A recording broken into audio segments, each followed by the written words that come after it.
Well, it's another rainy day here in Koh Samui. What's gone wrong with this weather? Mid-December, we normally get about 3 months, 4 months from November without hardly any rain, but it's starting to come back again. It rained yesterday and it's raining again today. So I think maybe Greta Thunberg might be right about all this climate change. As much as I dislike her, maybe there's some truth in it, I don't know.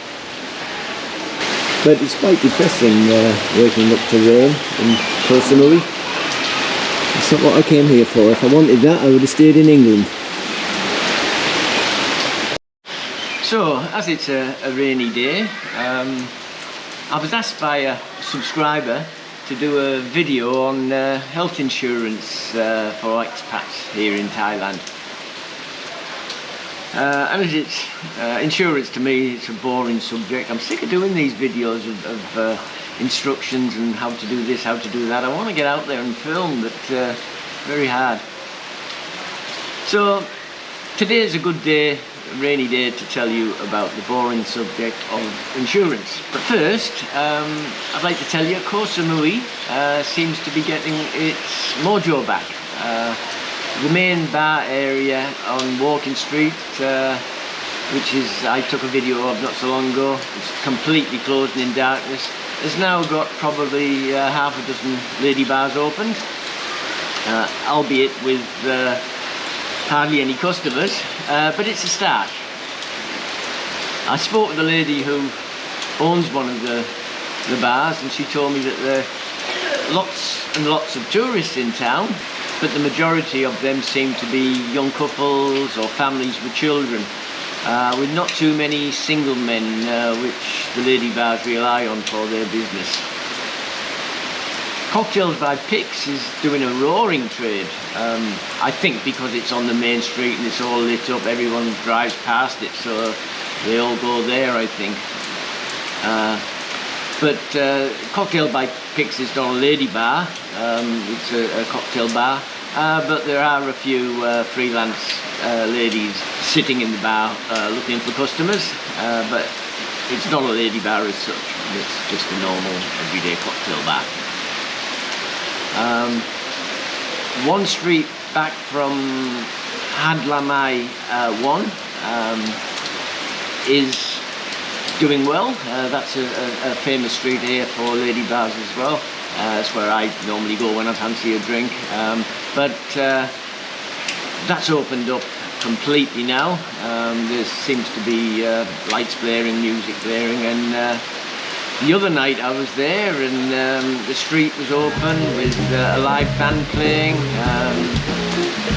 and it was a real party atmosphere. And it was absolutely packed. The whole street was chairs in the street and people listening to the band and going from bar to bar. So yeah, Koh Samui is getting its mojo back, but more so Lamai. I drove through Shaweng a few nights ago and that's still very dead. There's nothing happening in the town at all. Most places are still shut up.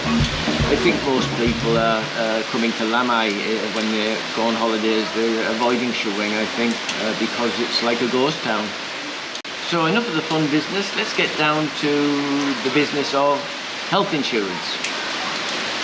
So let's start. There's two types of health insurance needed if you want to come to Thailand.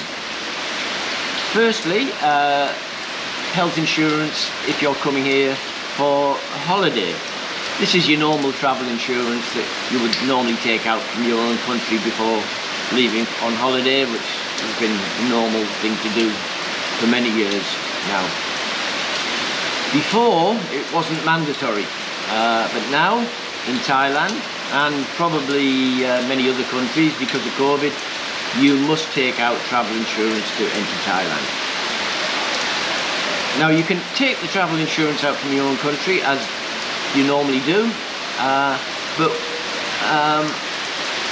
it'll probably be easier for you to go online and take out an health insurance from an insurance company here within Thailand and put that into your Thailand Pass application. because that's what you have to fill out now to enter Thailand. You have to fill out the Thailand pass and show that you have the insurance. The reason I say perhaps get insurance from within Thailand, where there's been instances with supplying insurances from foreign insurance companies, whereas the Thai immigration know the Thai insurance companies, and there should be no problem or hold-ups getting your Thailand pass if you produce an insurance document from a Thai company. Now, as I say, I'm not saying you have to do that, but I'm just saying that it could be easier when you do your application if the insurance is from a Thai company.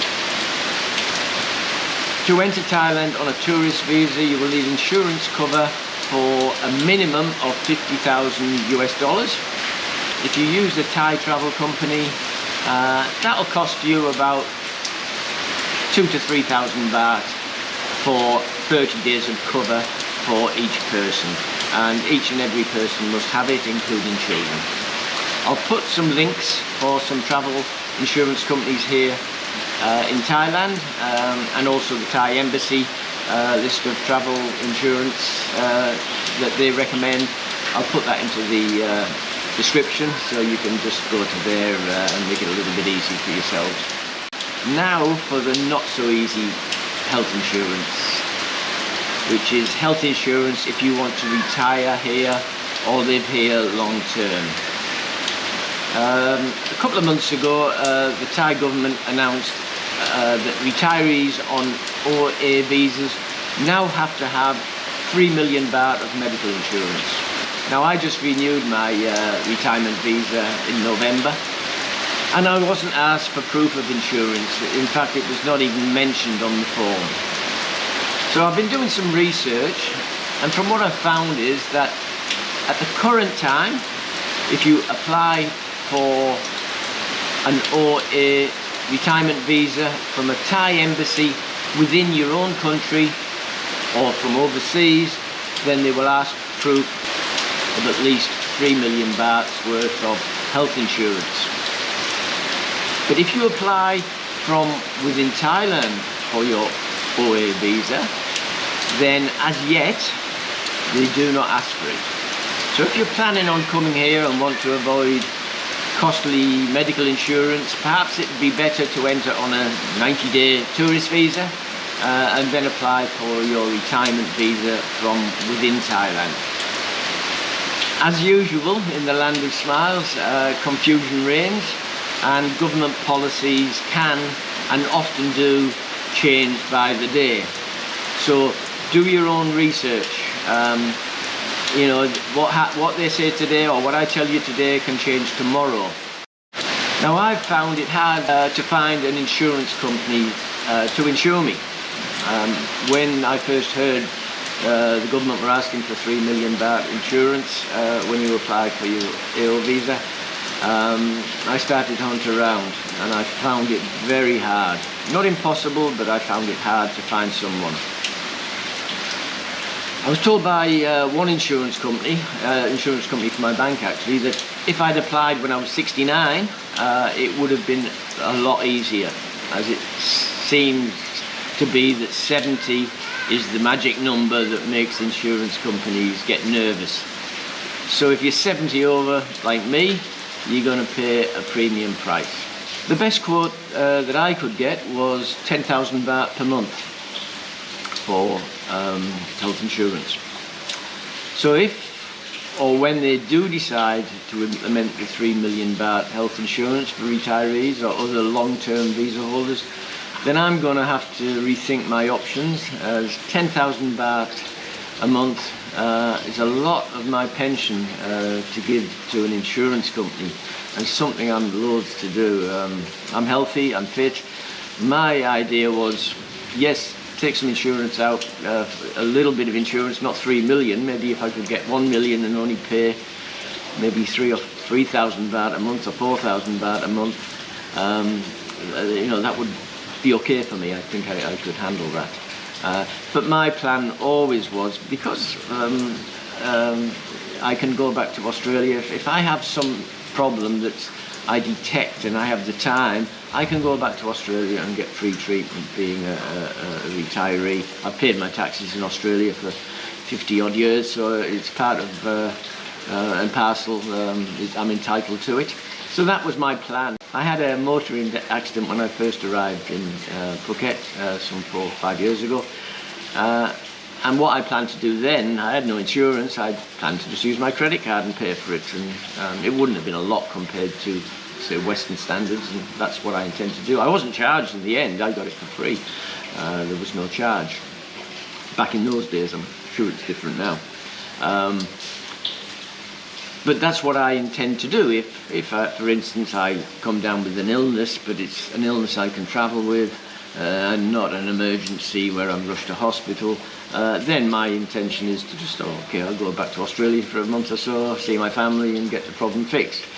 That's why I don't need large insurance here. Yes, if I have an accident, yes, if something happens, you know, where I need immediate treatment and I can't leave the country. But I was willing to do that by taking out a cheaper, smaller insurance of, say, 1 million, or just paying with my credit card and paying it from my money in Australia. That was an option that I was willing to take. Now it's getting a little bit harder. The government are insisting on people being covered. They don't want to end up paying for some farang to go to their hospitals and get treatment for free. It's okay for Thai people, but they're not keen on farang doing that. So I will have to rethink my options, same as everyone else will, I suppose. You know, you have to weigh up what you can afford, what you can't afford, what you want to do, you know, what you want out of life. You know, do you want to be spending all this money on insurance, or do you want to spend it on enjoying your life? And I want to spend it enjoying my life. I don't want to give 10,000 baht every month to an insurance company. I mean, I'm only paying 10,000 baht for this house a month, and yet I'd have to pay another 10,000 just to have some insurance, which hopefully I'll never need. So there's your options. If you're coming here for a holiday, you'll need $50,000 US in travel insurance. If you want to live here and you're applying for an AO visa from within your own country, you will probably be asked for 3 million bahts worth of health insurance. If you're already living in Thailand or holidaying in Thailand and you want to apply for a AO retirement visa, then you may not be asked for that. I'm not saying you won't, I wasn't, but as I said, the rules do change all the time, so be prepared that you might be asked for it. I wasn't, and I'm okay for another year at least, I suppose, or another 11 months. But I think, I have a sneaky suspicion that they are going to ask for it. It will become law here that you will be needing insurance. I hope that they don't go with the 3 million. I mean, I think 1 million bahts worth of insurance is more than enough, which is acceptable to someone who's a retiree.